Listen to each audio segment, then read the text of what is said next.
Here we are, finally at the last of the NES Mega Man games, Mega Man 6.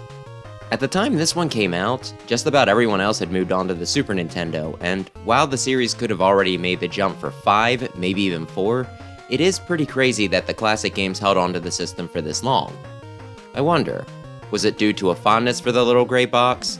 Was this just their comfort zone? Could we chalk it up to stubbornness, maybe even laziness? Or was there just something Capcom felt like they still had to do here before they took that last big step? Whatever the reason, what we got was a game with a big scale, big ideas, and one of the silliest plots in the entire series. I'm Wes, the Explosion, and this is what I thought about my trip around the world, taking in the sights and destroying miscreant robots.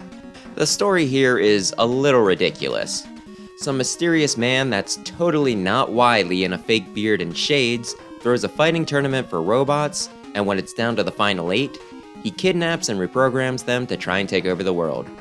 Mega Man, who did not participate in the tournament due to being a pacifist, sets out to put a stop to this. As a Dragon Ball fan, I really love the idea of a fighting competition for robots. Really wish we could have seen more of the tourney itself. If only Archie had gotten that far. Though at least we have Bob and George. And as for the Mr. X Dr. Wily thing, I'm not sure what to make of it. We already got the bad guy's not Wily, but it really was all along trope 2.5 times by now, so even without the obvious disguise, this was still pretty predictable. This could have even been the natural conclusion to the joke, his ruse getting thinner and thinner every time until it really was just Wily pretending to be someone else with whatever costume he had sitting around in his closet. I find it pretty funny anyway. Or maybe it really was supposed to fool us due to red herring logic. It's like how when you read or watch a mystery and there's one person who's obviously the murderer, they're the only one you can guarantee that it's not due to it being too obvious. Or, and this might be the strongest possibility yet, with the game being made for children, maybe we're not supposed to think about it too much. If some 8-year-olds got fooled right up until the big reveal, while some cynical adults had the plot figured out before they even read the back of the box, that'd be A-okay with me. Whatever the case, I'm still a little shocked that Mega Man doesn't seem to figure it out, him being quite taken aback when Wily reveals it was him, all along, for the 6th time in a row. Besides all that, Mega Man finally arrests Wily at the end, which is a very nice way to end off the series' NES run. If you were still playing on the console and didn't have access to the Super Nintendo, that was fine. You could feel like you did your job and finally stopped Wily once and for all. None the wiser that... Oh wait. After the credits, there's a to be continued line. Never mind. Mega Man, on his own, is largely the same as last time, but for thoroughness' sake, he can jump, shoot, slide, and has a charge shot. The same one as in 5, with a huge hitbox and dealing a healthy bit of damage. There are a few more hardier enemies this time, so you can't wipe out almost everything with a full charge shot, but it still doesn't take terribly long for any regular baddies, and it's still pretty effective against bosses. You can get up to 9 E-tanks to completely refill your life when you so desire, and Eddie will occasionally show up to give you a random power-up. The one who gets a big change this time around is Rush, who's no longer there to just pop in and help the blue bomber move around, but instead actively fuses with the guy. There are 2 new forms, and while neither are able to slide, they also don't require weapon energy and come with some pretty nifty abilities as you'd expect. The first is the power adapter, making Mega Man buff and, at the same time, a bit wider. Rather than the Buster, he now throws punches forward, which do some meaty hits but have a much shorter range. If you charge up instead though, you use a really strong punch, able to break some blocks and even some enemy defenses, like the Mets and little enemies that hide in the barrels, though you do need to be pretty darn close to connect. With its bigger hitbox, smaller range, and lower maneuverability, this definitely isn't an all-the-time power-up, but if you get into it in a more wide-open area, without small passages for sliding or too wide of jumps, you can really rip through baddies. I actually had to rewrite this part of the script, because I thought of this one as more situational, me only busting it out when I had a block to break through. But when I went back and messed around with an Tomahawk Man stage, goodness, I've discovered that it is a menace. It makes short work of even the sub-boss, the Met Maker, in that stage. Moving on though, the other transformation is the Jet Adapter, and I'm kinda torn on whether this one's game-breaking or not. As you'd probably guess from the name, it allows you to fly, but for a very limited time. The bar next to your health, where your weapon ammo would normally be, shows how much flight you have left, and it drains pretty quick, though it fills right back up when you're back on a solid surface. Momentum also plays a role in this, so if you're mid-jump, it takes a moment before you start flying upwards, and if you're in the middle of a long fall, it can be pretty hard to reverse your descent, maybe even eating up your whole meter, and all it really doing is delaying the inevitable. You also only have your pea shooter in this mode, so your ability to take down enemies is severely limited. Still though, this is a platformer, and even with all those limitations, anything that helps you get around can be extremely overpowered, whether giving you a safety net as you hop over gaps, letting you hit enemies that are too high for you to reach normally, or just bypass foes altogether. The jet adapter is really darn good. There have been plenty of instances where I popped on the jet to reach one specific thing, then just kept running with it on until something got in my way that absolutely required that I switch back. Normally a low tunnel I needed to slide through. Both of them are literal game changers, really making you reevaluate how you come at stages, and the creators clearly knew this. Not only are there a lot of spots that call specifically for each, but they also throw in a lot of sections that either require you to swap back and forth between them, or just drop both for your regular form, so that you don't break the game too much. They're a great addition to the series, and a major reason why I like this one so much. It does bring up one of the few complaints I do have with the game though. With the different skills and shortcomings each form has, you can find yourself swapping a lot. To do so, you need to go into the menu, select the option you want, and then watch at least the start of an animation, though you can skip the majority of it. While it doesn't take an obscene amount of time to do this, at the same time, with how often you'll be moving from one to the other at points, it can build up pretty quick. Definitely not a deal breaker, and definitely not enough to discourage me from using any of them, but it can be a bit troublesome at times. Lastly, Beat returns in this one. To get him, you need to take alternate paths to 4 of the bosses by making use of the aforementioned adapters, and getting all 4 plates will open him up for use. He once again flies at enemies to damage them, but this time, he doesn't work on bosses.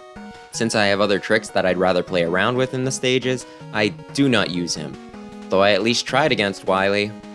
6 does not have my favorite set of weapons. The Flame Blast poops out a little ball of fire that then rises upwards, roughly Mega Man's height, for a few seconds.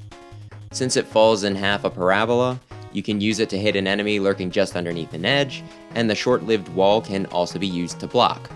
The Blizzard attack sends out 4 snowflakes in front of Mega Man, 2 being on more of a diagonal. While having a spread shot is nice, since each projectile is so small, it's still not the most accurate. And its name is so boring.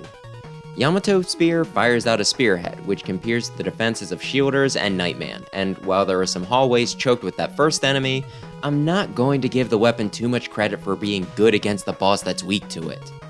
Plant Barrier can tank a hit from Meggs, but he can't shoot it off, so while this one ain't bad, at the same time, it's hard not to be a little disappointed after the Star Crash from last game.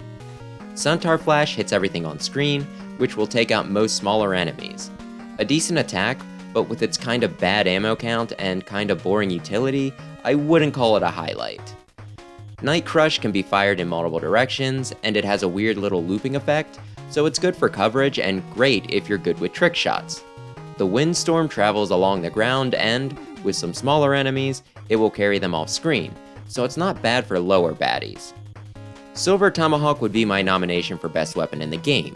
It does decent damage, has a good ammo count, a wide hitbox, and after shooting it out, it starts climbing upwards, the angle getting sharper and sharper the further away it gets. It's great for hitting foes normally out of reach, and there are a lot of them lurking on the top rights of screens, especially in the later levels, making this a good go-to. Not only that, but it seems like around half of the fortress bosses are also weak to it, giving it even higher utility. It's the best, I swear I'm not biased. On the whole though, a lot of these weapons feel like you're going from just shooting with your buster to just shooting but with a different sprite and without having to charge. While Tomahawk and Night Crush have a lot of applications, most of the other weapons I don't bother using, other than against bosses or a few very specific situations. Listing them all out, most sound decent, so I think my big issue with them this time around is just how much the adapters outshine them, making them seem a lot more basic than what they actually are. Maybe they require some more experimentation, but regardless of the reason, I feel like they're a little underwhelming in this entry. The stage design is really on point in this one. Each Robot Master appears to be from a different country, and the levels reflect this, from a castle, to a jungle, to a Wild West setting, to an actual underground submarine hangar covered in ice. Then you get into the Mr. X stages, and it starts up a space theme, the background being a clear night sky with a ton of stars, and then you start seeing planets through the windows when you actually go inside a level or two later. Not sure what's going on there, whether he has a planetarium, posters, or if his house actually manages to break atmosphere, but either way, it really makes an impression. As for how the stages play mechanically, they have a good bit going on.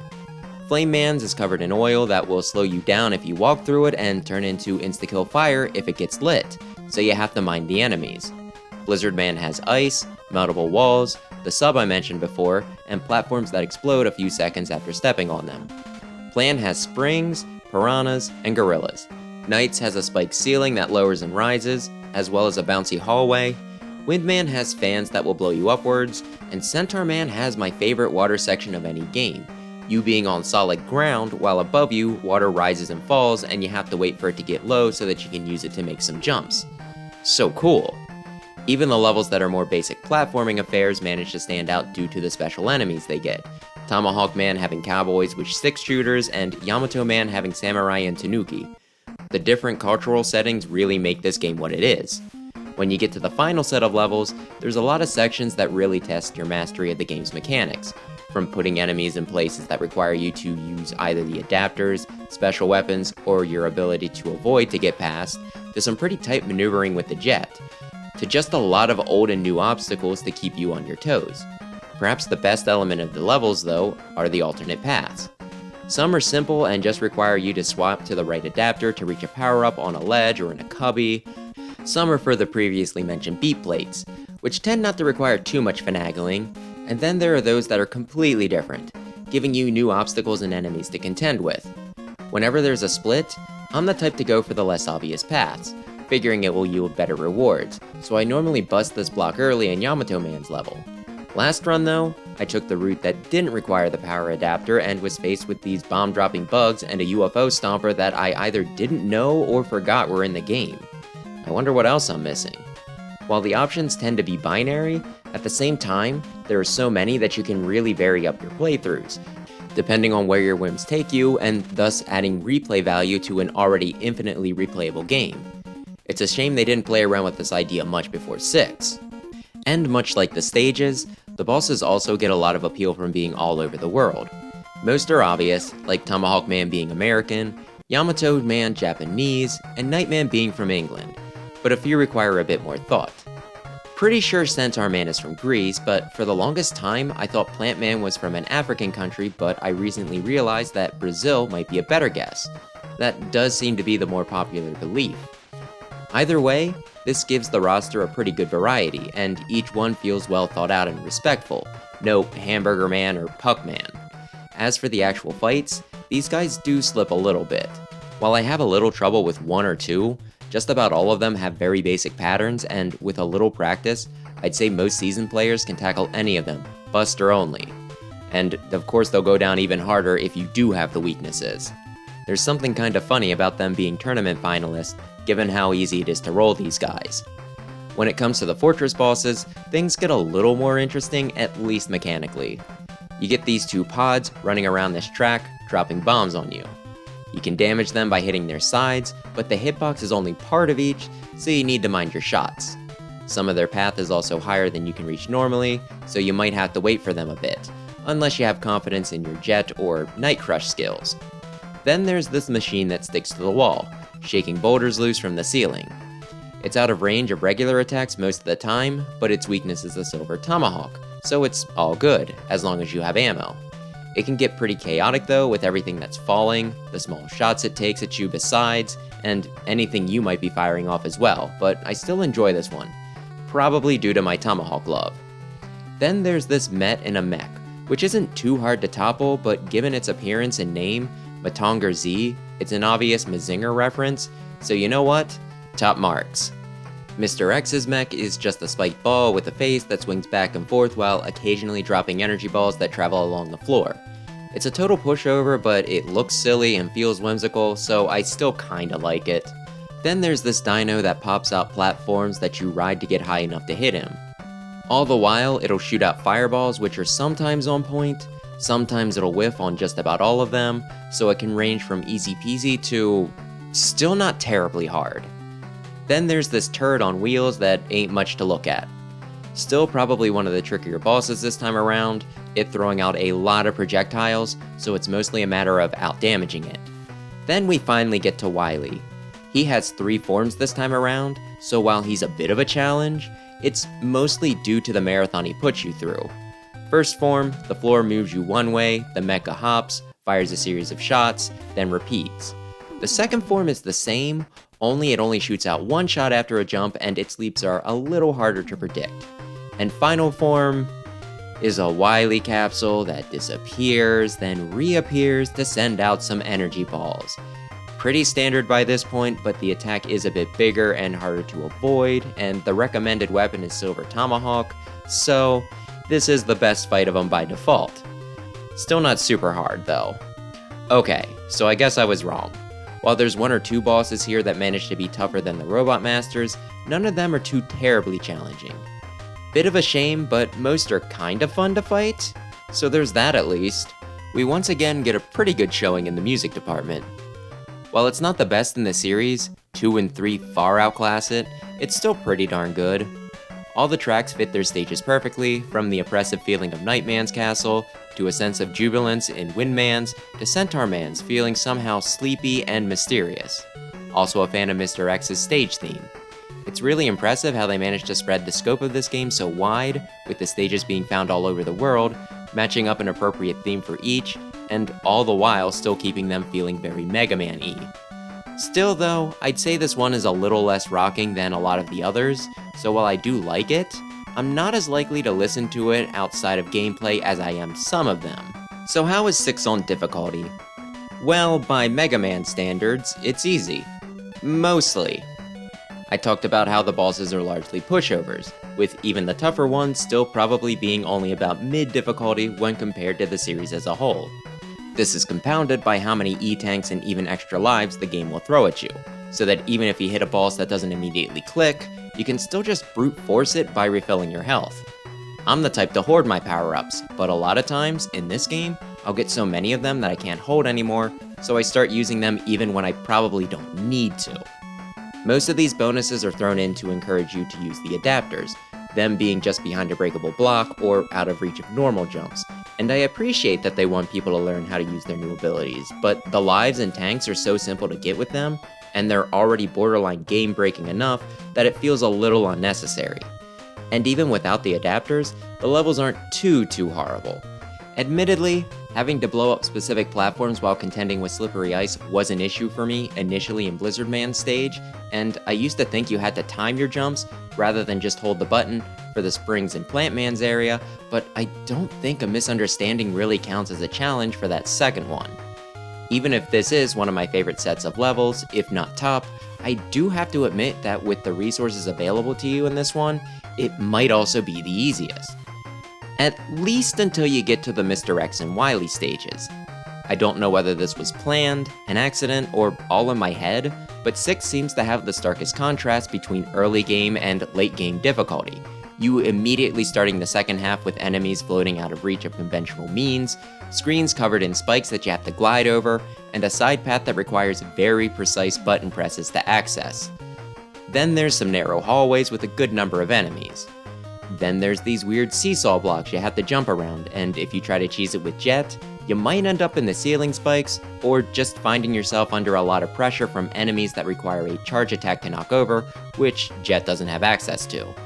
Then you have some sections that require extremely tight Jet maneuvering, no way around it, and some water sections where you have to contend not just with water physics and spike pits, but fans throwing off your already altered movement. I don't know if I'd call these the hardest Wily stages, but the contrast can certainly make them feel like it. While end levels that require you to make use of a good number of the tools you've accumulated throughout the game are nothing new, 6 gets really creative with the ways they expect you to prove your expertise, but also the stuff they throw at you to make sure you don't abuse what you've been given. To answer the original question, yes, Mega Man 6 is probably the easiest title to clear the Robot Masters in, but when it comes to the final set of levels, both newcomers and those less familiar with this one in particular could find it one of the trickier ones to seal the deal on. End of the day, Mega Man 6 is a terrific game, one of my favorites in the whole franchise. It has so much going for it, from the silly premise to how much the adapters change up the game. More than anything though, I think there is a lot of appeal in how each stage in Robot Master pull from a different part of the world. While there are admittedly some blind spots, you still get a roster that represents not just a wide range of people, but more specifically, a wide range of fans as well, which I think is the coolest thing about this game. We don't really get something like this again until some of the more questionable Battle Network entries. While I'm not sure why Capcom stuck around with the classic series this long on the Nintendo Entertainment System, I'm kinda glad they did, since there's very little I would change with this one. A jump in hardware could have very easily overcomplicated things, whereas here, it feels like the limitations let them add in exactly as much as they wanted, without feeling obligated to add in anything too crazy. But that's just my take. Do you think this one would have done better on the Super NES? Do you see this one as the perfection of the original formula, or an overrated title that overstayed its welcome? Which other countries do you think should have gotten a rep in the tournament? And am I on point with my difficulty diagnosis, or am I under or overrating it? That'll do it for this week, so thanks for watching, maybe consider subscribing if you like Mega Man content, and perhaps I'll see you in the next one. For everlasting peace.